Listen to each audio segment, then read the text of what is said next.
What happens when you put a room full of youngsters with a head full of questions with a diplomat who knows most of the answers? That's what we found out at Salaam Bahrain this Republic Day, when instead of the usual Salaam Bahrain interview with His Excellency Vinod Jacob, the Ambassador of India to the Kingdom of Bahrain, we put together 4 students from 4 different schools as a press corps who interviewed him with questions that they all had, that they got together from their peers in school, and which they wanted to hear from His Excellency, his thoughts and the way forward for them if they chose to become diplomats themselves and how they could serve the nation. It made for a very exciting interview, and His Excellency gave excellent, thoughtful responses to the well thought out questions.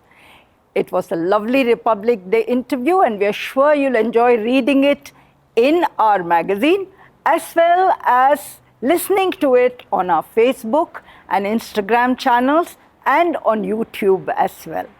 Happy Republic Day to all our Indian readers and to all the Indian community in Bahrain. Your Excellency, artificial intelligence is becoming a big part of our lives. Is India ready for this new wave of technology? What will be the impact on people-to-people relations on a global scale? I personally believe that artificial intelligence today, at the stage at which it is developing, and India's own approach to the development of artificial intelligence is that it will be a force multiplier for human development initiatives, for social development initiatives, for economic development initiatives. I don't think artificial intelligence, at least I hope so, will not run too far ahead. Secondly, I think India brings an ethical approach to the use of artificial intelligence. There are a lot of executive rules, there are a lot of legislations already in India, and we are also coming up with new legislations to deal with the way in which market interactions will take place in a world dominated by artificial intelligence. Your Excellency, do you believe that we young people have the power to shape relations between countries, India and Bahrain for example? Or are we pigeonhead just as students who study, write a few exams, win a few medals, but do not have any significant impact in the larger picture? So my question here is, do you believe, or how can we Indian students contribute towards improving India's relations with Bahrain, with the GCC and with the world?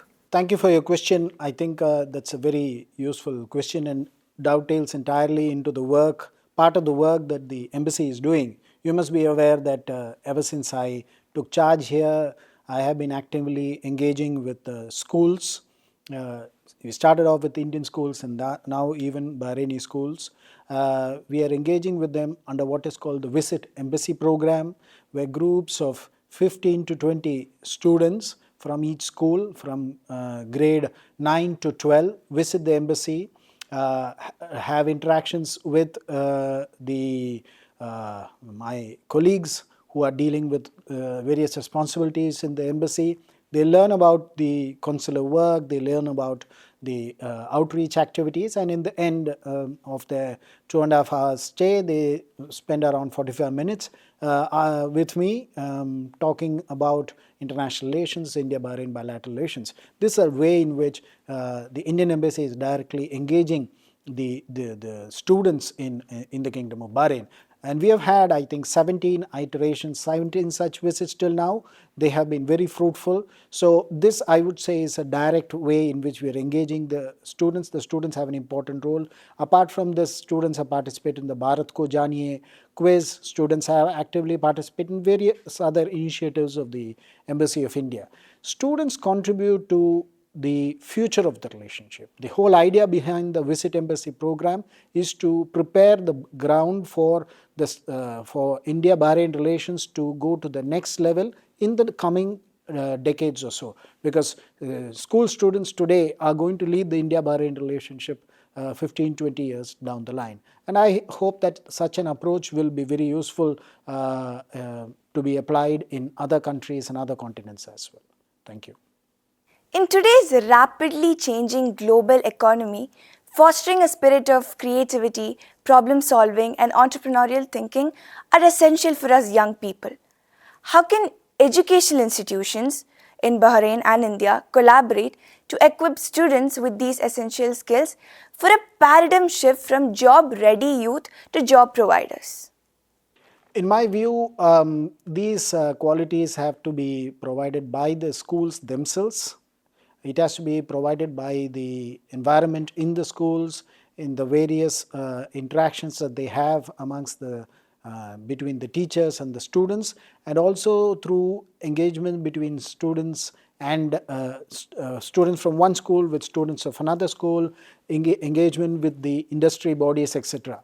Now, when you come to collaborations between schools from India and Bahrain, I am given to understand that already some sort of informal arrangements by which groups of school students do travel to India. Some Indian students have come here, but on the government to government level, what we do is we facilitate the visit of youth delegations.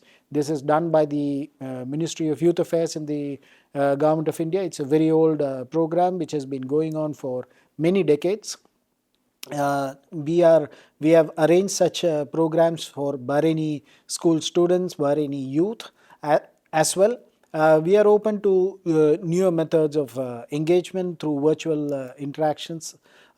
It is up to the students on both sides to come up with new ideas, and as the ambassador I am willing to look at new approaches and new platforms to strengthen this collaboration. Taking on further from that, I would like to add that there are a lot of Government of India programs like Skill India. There are programs for startups. There are facilities provided by Government of India for young entrepreneurs. These all are on the basis of encouraging creative minds to come up with new solutions, because the way the Government of India approaches this is to find out new solutions to new age challenges, and these are essentially development challenges, and the solutions are essentially technical and science based, empirical based solutions.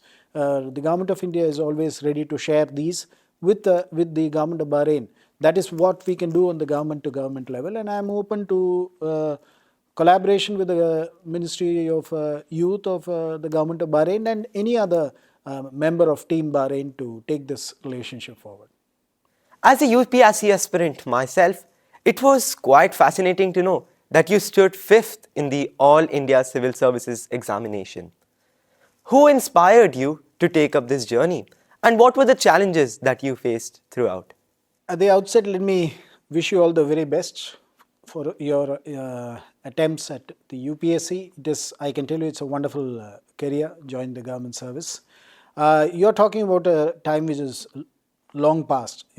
At the time, the set of challenges for diplomacy were different. The type of exam, the format of the exam was different. So a lot of changes have taken place. So first and foremost, I would advise you to look at the changes so that you are familiar with that, because every exam has its own methodology of preparing for it.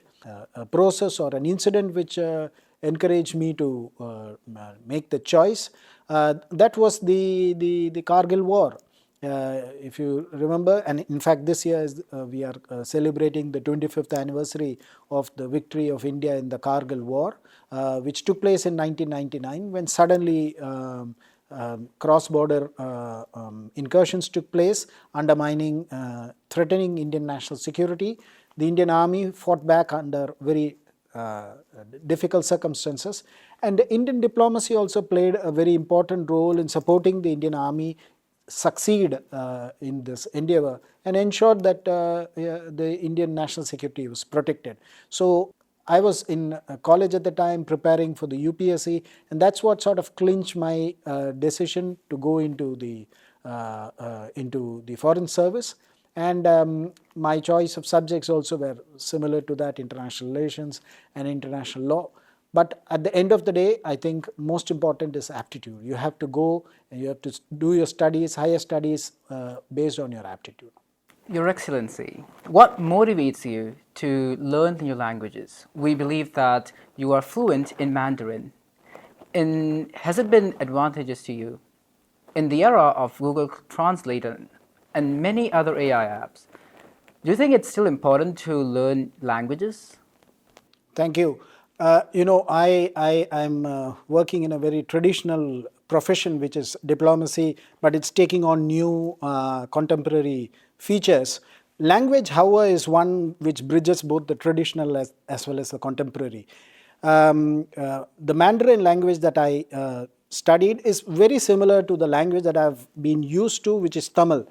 The reason why these two languages are similar is because these are very active and alive languages. They pick up new words, they adjust to the evolving contemporary international situation. They pick up words from other languages and incorporate into their respective dictionaries. So these are live languages.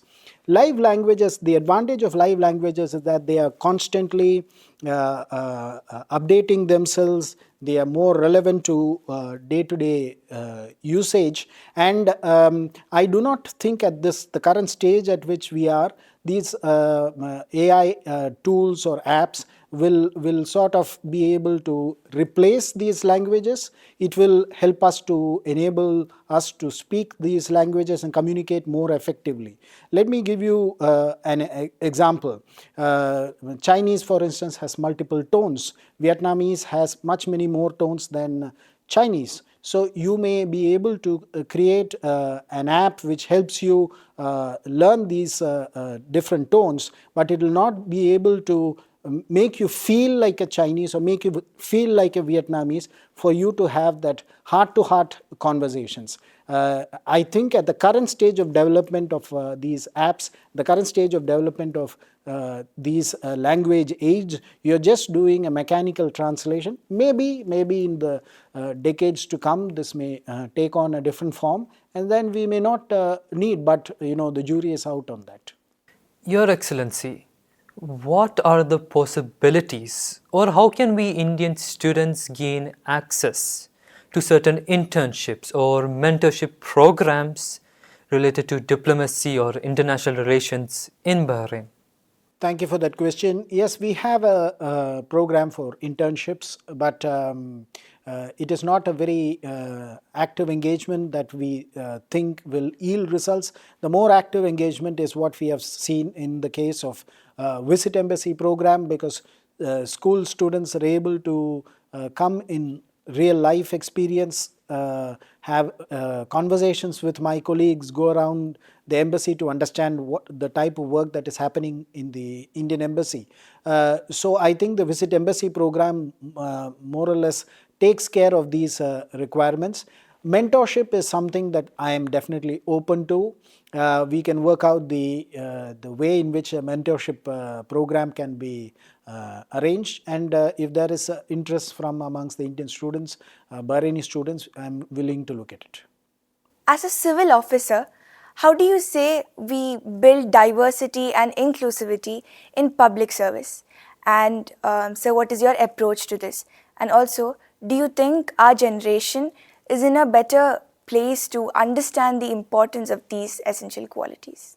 One of the big advantages that I have as a representative of the Government of India is that we have a very vibrant constitutional ethos.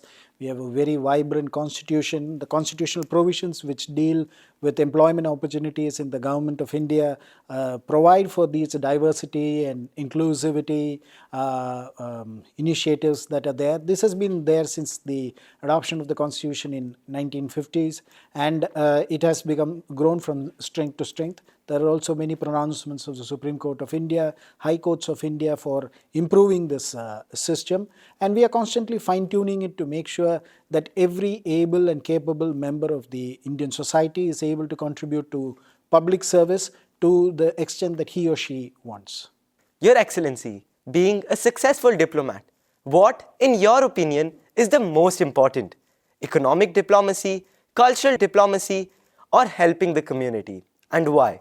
I'm very clear in my mind that the protection of the interests of the Indian diaspora, Indian community here is my most important responsibility, and that is the mandate that has been given. There are other mandates as well, which include economic diplomacy, people-to-people relations, science and technology cooperation, cultural diplomacy, political relations, but all of them are aimed at strengthening protecting the interests of the Indian community. In this regard, I must place on record my gratitude to the leadership of the Kingdom of Bahrain for their generous hospitality to the Indians here, for their support to the Indians in all their initiatives in their day-to-day life, in their work, and in their various activities that they are undertaking. The leadership has protected the Indian community here. They have ensured that there is a spirit of cooperation, and they have also been very kind in ensuring that when Indians face trouble, the rule of law is applied in a non-discriminatory manner, and it ensures that the interests of Indian citizens and Indian nationals are protected.